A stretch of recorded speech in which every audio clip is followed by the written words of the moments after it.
budeš to mít ještě v životě těžký. Takže bych ti doporučovala si zvyknout. Já jsem si nepřišla v té době vůbec hezká, nepřišla jsem si ani chytrá, neměla jsem vůbec žádné kamarády a už jenom to, že jsem došla za tou učitelkou, chtělo neskutečnou velkou odvahu a pak jsem toho dlouho litovala.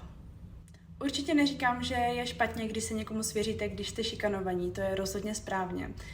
Když se vám něco takového děje nebo máte někoho, komu se něco takového děje, tak je určitě dobré to někomu říct a řešit to, protože já jsem to neřešila a pak to docházelo do situací, které byly opravdu hodně vyhrocené.